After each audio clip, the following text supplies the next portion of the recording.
Hills ఉప ఎన్నికకు సంబంధించి తాజా అప్డేట్స్ అందించడానికి మా కరెస్పాండెంట్స్ లివిల్ అలాగే యాసర్ సిద్ధంగా ఉన్నారు. లివిల్, జూబ్లీ హిల్స్ సంబంధించినటువంటి ఉప ఎన్నికకు సంబంధించి ఎట్టకేలకు నోటిఫికేషన్ వచ్చింది. ప్రధానంగా జూబ్లీ హిల్స్ సంబంధించి ఏదైతే అభివృద్ధి కావచ్చు, లేకుంటే గత ప్రభుత్వంలో చేసిన అభివృద్ధి ఎంతో ఇప్పుడు 20 నెలలలో వచ్చినటువంటి కాంగ్రెస్ ప్రభుత్వం చేసింది ఏంటని కంపేర్ చేస్తే ఎలా చెప్తారు మీరు?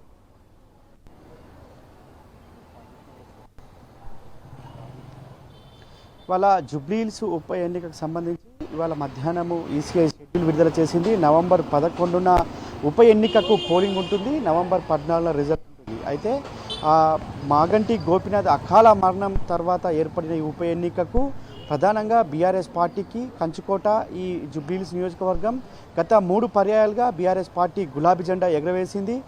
10 సంవత్సరాల బీఆర్ఎస్ పాలనలో అనేక అభివృద్ధి కార్యక్రమాలకు శ్రీకారం చుట్టారు ఆనాడు మున్సిపల్ శాఖ మంత్రిగా ఉన్న కేటీఆర్.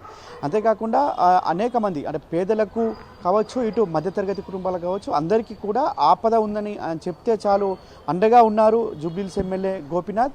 కానీ అకాల మరణంతో ఈ జూబ్లీహిల్స్ నియోజకవర్గంలో ఉప ఎన్నిక రావడంతో వారి సతీమణి సునీత గోపీనాథ్ను కొద్ది రోజుల క్రితమే బీఆర్ఎస్ అధినేత కేసీఆర్ అభ్యర్థిత్వాన్ని ప్రకటించారు. బీఆర్ఎస్ పార్టీ శ్రేణులంతా కూడా గోపీనాథ్ సేవలను ఇవాళ కొనియాడుతున్న పరిస్థితి కనిపిస్తుంది. ప్రతి ఇంట్లో కూడా గోపీనాథ్ చేసిన అభివృద్ధి కార్యక్రమాలే కాదు, ఆయన చేసిన సేవలు కావచ్చు, ఆయన చేసిన అనేక మంచి కార్యక్రమాలు ఇవాళ ప్రజల గుండెల్లో శాశ్వతంగా ఉన్నాయని చెప్పేసి కూడా నియోజకవర్గ వ్యాప్తంగా ఉన్న ప్రజలంతా కూడా చర్చించుకుంటున్నారు. అయితే ఖచ్చితంగా బీఆర్ఎస్ పార్టీ మళ్ళీ గులాబీ జెండా ఎగరవేస్తుంది.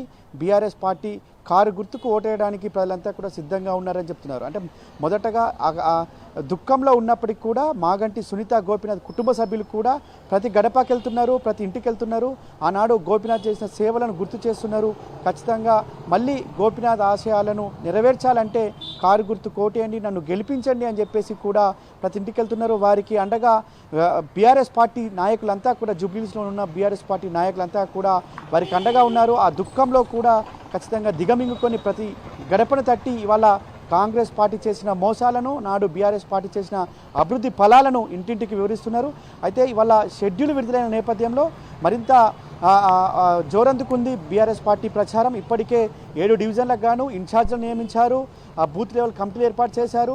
అన్నీ కూడా ముందస్తుగానే ప్లాన్ ప్రకారం వెళ్తున్నారు. ఖచ్చితంగా సునీత గోపీనాథ్ను గెలిపించుకొని ఖచ్చితంగా గోపీనాథ్ ఆశయాలను నెరవేర్చాలని ఒక కృత నిశ్చయంతో ఇలా బీఆర్ఎస్ పార్టీ నాయకత్వం అంతా కూడా పనిచేస్తుంది.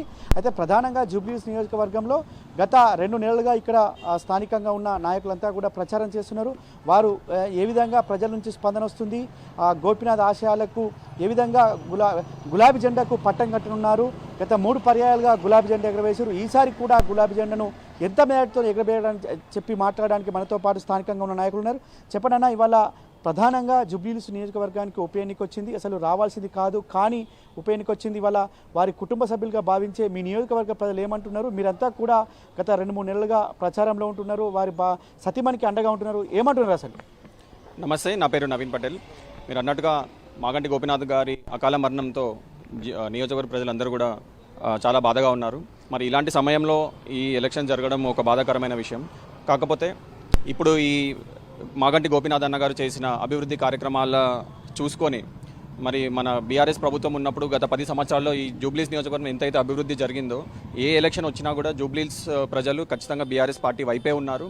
ఎందుకంటే జూబ్లీహిల్స్ నియోజకవర్గం మన తెలంగాణ రాష్ట్రం రాకముందు ఎన్నైతే చాలా విషయాల్లో ప్రాబ్లమ్స్ ఫేస్ చేస్తుండే, వాటర్ ప్రాబ్లం కానీ, డ్రైనేజ్ ప్రాబ్లం కానీ, కరెంటు సమస్యలు కానీ, బేసిక్ అమ్యూనిటీస్ కూడా చాలా ఇబ్బంది ఉంటుండే. మరి ప్రతి ఒక్క అంశాన్ని కూడా మాగంటి గోపీనాథ్ గారు మొదటిసారి ఎమ్మెల్యే అయినప్పటి నుండి కూడా అంతకుముందున్న ప్రాబ్లమ్స్ ఏంటి, వాటిని ఎలా పరిష్కరించాలి, ప్రతి ఒక్క సమస్యను కూడా చాలా సీరియస్గా తీసుకొని, ముఖ్యంగా వాటర్ కోసం మహిళలు బిందెలు పట్టుకొని తిరిగిన రోజులు ఉండేవి. అప్పుడు అలాంటి చిన్న చిన్న ప్రాబ్లం అయినా, పెద్ద సమస్య అయినా కానీ మాగంటి గోపీనాథ్ అన్న గారు ఎట్లా అంటే నియోజకవర్గాన్ని ఒక మన రాష్ట్రంలోనే అంటే కేసీఆర్ గారు, కేటీఆర్ గారి సపోర్ట్ తోటి మన బంగారు తెలంగాణలో భాగమై జూబ్లీహిల్స్ నియోజకవర్గం ఒక ఆదర్శ నియోజకవర్గంగా మార్చడానికి, మరి జూబ్లీహిల్స్ నియోజకవర్గం ఎట్లా అంటే ఒక ఆదర్శ అంటే అన్ని కులాలు, అన్ని మతాల వారు ఉన్న నియోజకవర్గం జూబ్లీహిల్స్ నియోజకవర్గం.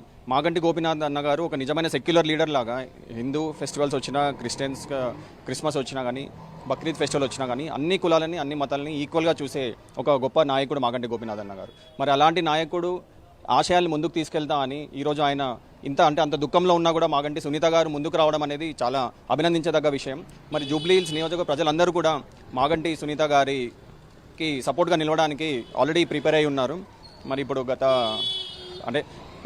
ఆల్మోస్ట్ గత 2 నెలలుగా కూడా మాగంటి సునీత గారు ప్రజల మధ్య ఉండి ఇప్పుడు అన్న లేని లోటు ప్రజలకి నేను తీరుస్తా, అన్నయ్య ఆశయాలను నేను ముందుకు తీసుకెళ్తా అని ముందుండి ఏ ఇంటికి వెళ్ళినా కూడా ఇప్పుడు వంట వార్పు అనే కార్యక్రమాలు కానివ్వండి, సహపంక్తి భోజనాలు కానివ్వండి, నార్మల్గా ఇప్పుడు మొన్న రీసెంట్గా బతుకమ్మ ప్రోగ్రామ్ వచ్చింది.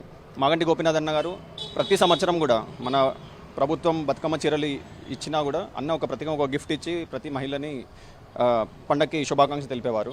మరి ఆయన మొదలుపెట్టిన సాంప్రదాయాన్ని ఈరోజు మేడం గారు కూడా కంటిన్యూ చేయడం జరిగింది. ఈ కాంగ్రెస్ ప్రభుత్వం చీరలు ఇవ్వకపోయినా కూడా నేను ఇస్తాను మాగంటి అన్న పేరు మీద అని చెప్పి మేడం ప్రతి ఒక్క మహిళకి చీరలు పంచి బతుకమ్మ సెలబ్రేషన్స్ చేసుకోవడానికి సహాయం చేశారు. ప్రధానంగా ఎలాంటి సమస్యలు మీకు చెప్తున్నారు? వాళ్ళ మీరు 2 నెలల నుంచి కూడా ఫీల్డ్లో ఉన్నారు. కాంగ్రెస్ ప్రభుత్వం వచ్చి 22 నెలలు అవుతుంది. మీరు ప్రజల నుంచి ఎలాంటి సమస్యలు మీకు ఎదురవుతున్నాయి? సో చూడండి, ఇప్పుడు కాంగ్రెస్ ప్రభుత్వం వచ్చి దాదాపు 22 నెలలు అవుతుంది. 22 నెలలుగా కాంగ్రెస్ ప్రభుత్వం కనీసం ఇప్పుడు ఎక్కడ చూసినా ఏ గల్లీలో చూసినా చెత్త తీయడానికి కూడా మనుషులు లేరు. ఎందుకంటే వాళ్ళు స్టాఫ్ని వాళ్ళని కూడా ఏమనడానికి, ఎందుకంటే వాళ్ళకి సరిగ్గా జీతాలు ఇవ్వకపోవడం వల్ల వాళ్ళు పని చేయలేకపోతున్నారు. సో మరి చిన్న సమస్యలను కూడా కాంగ్రెస్ ప్రభుత్వం తీర్చలేకపోతుంది. ముఖ్యంగా డ్రైనేజ్ విషయంలో మనం చూసాం వర్షాకాలంలో. అండ్ ఈ ఎలక్షన్ వస్తుంది అని తెలిసినప్పటి నుండి మాత్రమే కాంగ్రెస్ మంత్రివర్యులు మొత్తము జూబ్లీహిల్స్ నియోజకవర్గంలోనే తిరగడం మొదలుపెట్టారు. అంతకుముందు ఎన్నిసార్లు విన్నవించుకున్నా కూడా మరి మన ప్రభుత్వం పోయిన తర్వాత ఎన్నో కార్యక్రమాలు మన ఎలక్షన్ కూడా రావడంతో ఆగిపోయినాయి. సో ఆ కార్యక్రమాలు అన్నీ కూడా ఆపేయడం జరిగింది కాంగ్రెస్ ప్రభుత్వం వచ్చిన తర్వాత, వాటిని అప్రూవ్ చేయకుండా. సడన్గా ఎలక్షన్స్ వస్తున్నాయని చెప్పి మళ్ళీ ఈరోజు ముందుకు వచ్చేసి కేవలం ఎలక్షన్ స్టంట్గా మాత్రమే ప్రజలు వాటిని చూస్తున్నారు. ఆల్రెడీ వాళ్ళు ఇచ్చిన హామీలు ఏది కూడా ఇంప్లిమెంట్ చేయడం జరగట్లేదు. వాళ్ళు ముఖ్యంగా 6 గ్యారంటీలు అని చెప్పి ప్రజల్లో పోయినసారి ఎలక్షన్స్లో గెలవడం జరిగింది. అందులో ఏ ఒక్క హామీ కూడా నెరవేర్చకుండా ఏ ఒక్క వర్గానికి కూడా, మహిళలు కానివ్వండి, విద్యార్థులు కానివ్వండి, సంవత్సరానికి 2 లక్షల ఉద్యోగాలు ఇస్తా అని చెప్పి నిరుద్యోగులందరినీ నమ్మించి ఓట్లు వేయించుకున్నారు. కానీ ఇప్పుడు అది కూడా లేదు. విద్యార్థులకు స్కూటీలు ఇస్తున్నారు, అది ఇవ్వట్లేదు. మహిళలకి 2500 ఇస్తున్నారు, అది ఇవ్వట్లేదు. అంటే వారు ఇచ్చిన ఏ హామీ కూడా నెరవేర్చకపోవడం వల్ల ఒట్టి జూబ్లీహిల్స్ ప్రజలే కాదు, యావత్ తెలంగాణ ప్రజలు కూడా ఏ ఎలక్షన్ వచ్చినా కూడా కాంగ్రెస్ పార్టీ ప్రభుత్వానికి బుద్ధి చెప్తామని రెడీగా ఉన్నారు. మరి అనుకోకుండా ఈ జూబ్లీహిల్స్ ప్రజలకి మాకు ఈ ఒక అవకాశం వచ్చింది. తెలంగాణ మొత్తం భావనని మేము తెలియడానికి ట్రై చేస్తున్నాం. మీరు చెప్పండి, వాళ్ళ జూబ్లీహిల్స్లో చాలామంది మంత్రులు వచ్చి హడావిడి చేస్తున్నారు. కానీ గత 3 సార్లు కూడా గులాబీ జెండా ఎగిరింది, బీఆర్ఎస్ పార్టీ గెలిచింది. ఇవాళ ఈ ఉప ఎన్నికలో ఏ విధంగా ఉండబోతుంది?